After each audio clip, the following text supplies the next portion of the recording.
tous qui êtes ici présents.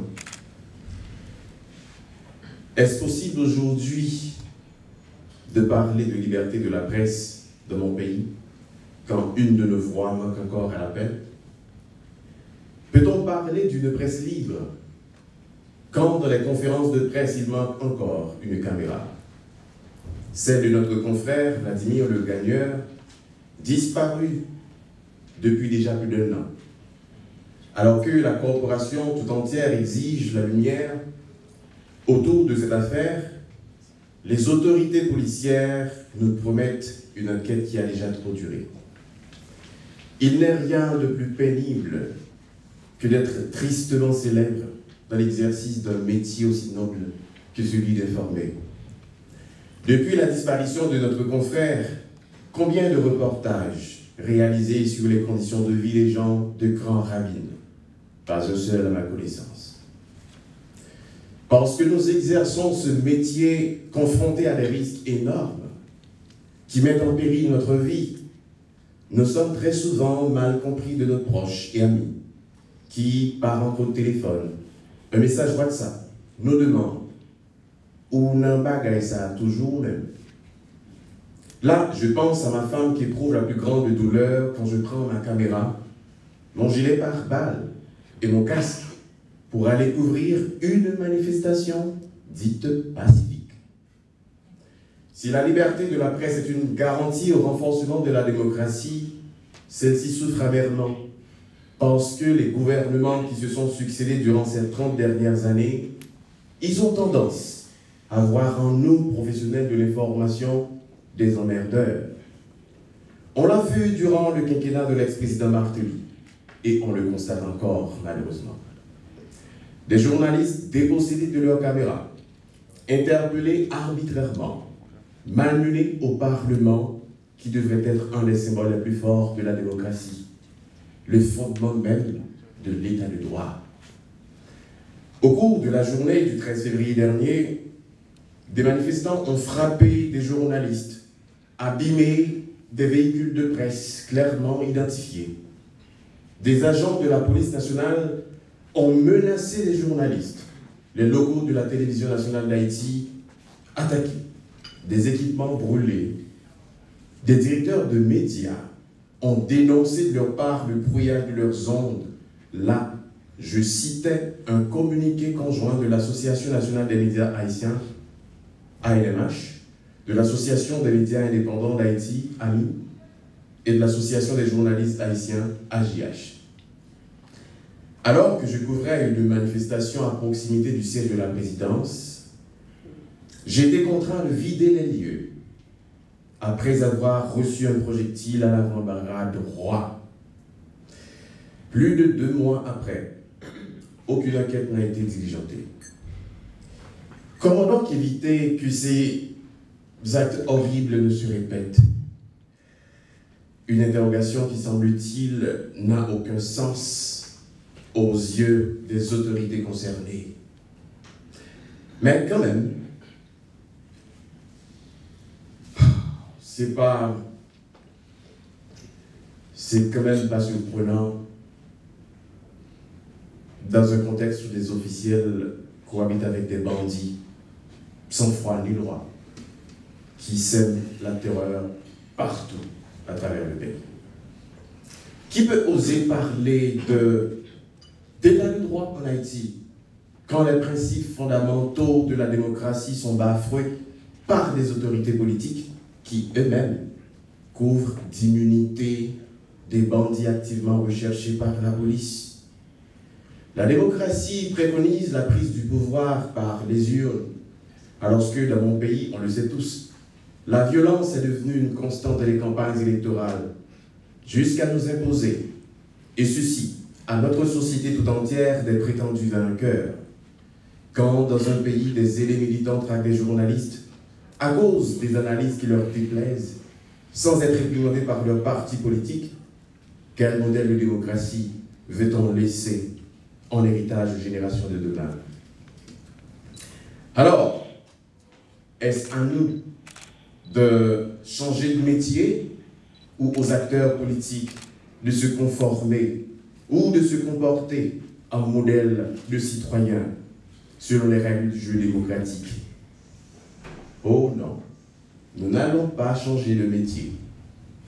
C'est un choix réfléchi que nous avons fait. Mettre à jour ce que font d'intérêt général les acteurs socio-économiques, les autorités de l'État. C'est une tâche de plus en plus ardue, certes, dans une démocratie prisonnière d'un système politique décrié, dépassé et malheureusement constamment renouvelé. Face à une administration publique complètement verrouillée, l'accès à l'information demeure un des plus préoccupants défis confrontés par les professionnels de l'information. Quand des journalistes critiquent l'absence de transparence de la gestion de la chose publique, ils mettent à mal ceux qui en profitent, mais éclairent les mandants qui, malgré les menaces, ont bravé la peur pour se rendre aux urnes. Critiquer, informer revêt une importance capitale pour le progrès de la démocratie. Chers confrères et consoeurs, armons-nous de courage. Faisons notre travail selon les règles de la profession. Madame l'ambassadeur, en guise de remerciement pour m'avoir accordé cette tribune, je dirais que votre pays, comme on l'a souvent remarqué, se tient aux côtés de la démocratie. Merci infiniment, je vous prie d'applaudir Madame l'ambassadeur. Et je voudrais vous souhaiter la bienvenue à l'ambassade des États-Unis en cette grande occasion de la commémoration de la Journée mondiale de la liberté de la presse. J'aimerais profiter de cette opportunité pour remercier et saluer de manière spéciale M. Robinson-Sanon pour sa participation à cette activité. Vous avez touché sur plusieurs points clés pour cette ambassade et pour la population haïtienne. La nécessité de combattre la violence, la nécessité de renforcer l'état de droit et la nécessité de dire non à l'impunité. Alors, je reconnais le courage et la détermination dans vous, M. Sanon, et également M. Josué Belamour, M. Francineus et tous les nombreux autres journalistes continuent de faire montre dans leur travail, dans votre travail et à travers leur reportage. J'ai aussi l'honneur de saluer aussi la présence parmi nous de Mme Fleurette Le Gagneur, en hommage à la vie et au travail important de son mari, le journaliste Vladimir Le Gagneur. Je ne saurais pas mentionner la présence des représentants également de la radio Quisqueya. Nous avons été très impressionnés du dynamisme de la communauté des médias haïtiens, lequel, soutenu par des auditeurs fidèles, a démontré sa capacité à recueillir rapidement des fonds pour aider à restaurer la station et la rendre aussi forte et dynamique que jamais après le récent incendie. Je vous remercie tous de nous honorer ce matin de votre présence ici à l'ambassade. Alors demain, comme vous savez, le vendredi 3 mai, marque le 26e anniversaire de la Journée mondiale de la liberté de la presse. Et cette année, l'accent de cette journée mondiale est mis sur la relation entre la presse et la démocratie à travers le thème principal des médias pour la démocratie, le journalisme et les élections en période des désinformations. Cette journée spéciale mondiale célèbre les principes fondamentaux de la liberté de la presse, évalue l'état de la liberté de la presse dans le monde et la protection des médias des atteintes à leur indépendance, et rend hommage aussi aux journalistes, évidemment, qui ont perdu la vie dans l'accomplissement de leurs devoirs. Comme nous en convenons tous, une presse libre est un élément primordial de toute vraie démocratie, dans mon pays et ici en Haïti également. En tant que membre de la presse, vous avez tous un rôle crucial à jouer pour l'instauration et le renforcement de la démocratie en Haïti. Vous symbolisez la courroie de transmission de la vérité. Je ne sais pas si le monsieur qui a créé cette bande dessinée ici, est-ce qu'il était ici? Parce qu'on va prendre photo après. moi, je trouve que le bande dessinée ici décrit parfaitement. Ah oui, parfaitement.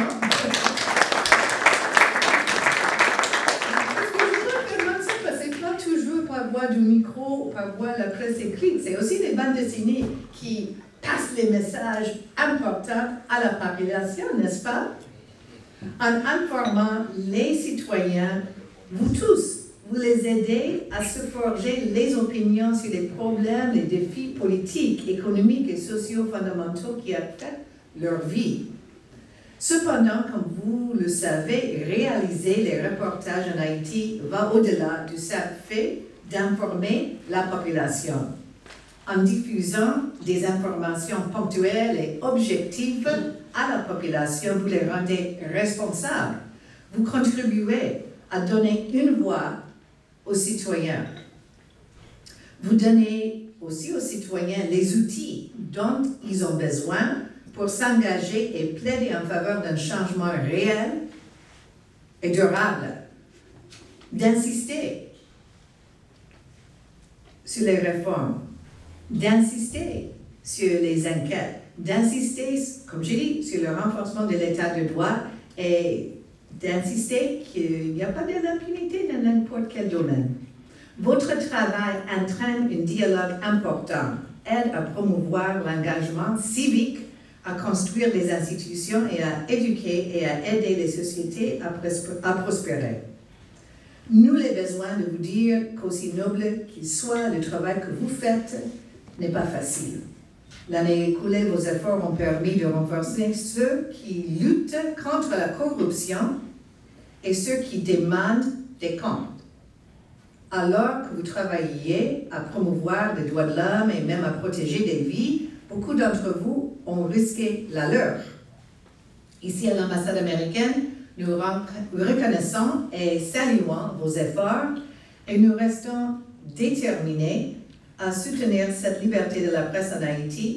On veut soutenir cette liberté de la presse en Haïti comme une priorité en vue de renforcer la gouvernance démocratique, la résilience, la transparence et la sécurité de tous les Haïtiens.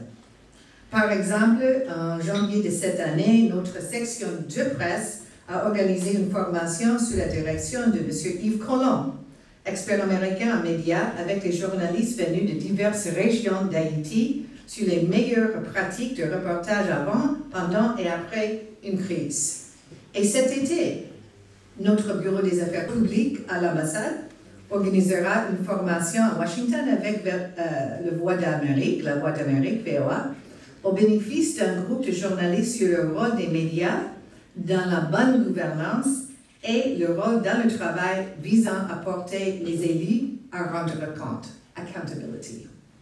Enfin, face aux défis croissants tels que la désinformation, notre ambassade a soutenu l'Association des journalistes en ligne dans la création du T-Check, un programme de vérification en ligne de données sur les déclarations concernant les politiques publiques du pays.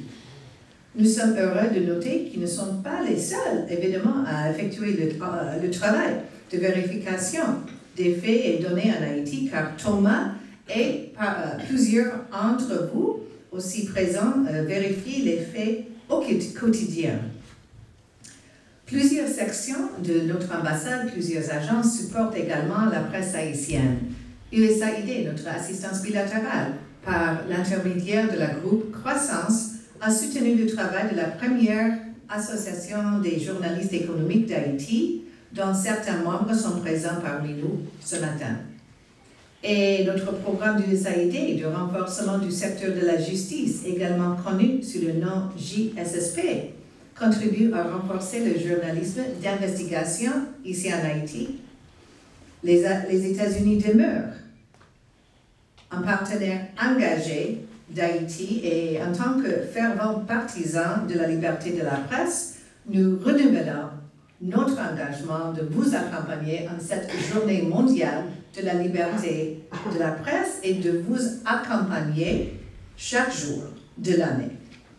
En plus de célébrer votre travail et de former un réseau pour rester en contact les uns vers les autres aujourd'hui, nous vous demandons également de réfléchir avec nous sur votre rôle dans le maintien et le renforcement de la démocratie.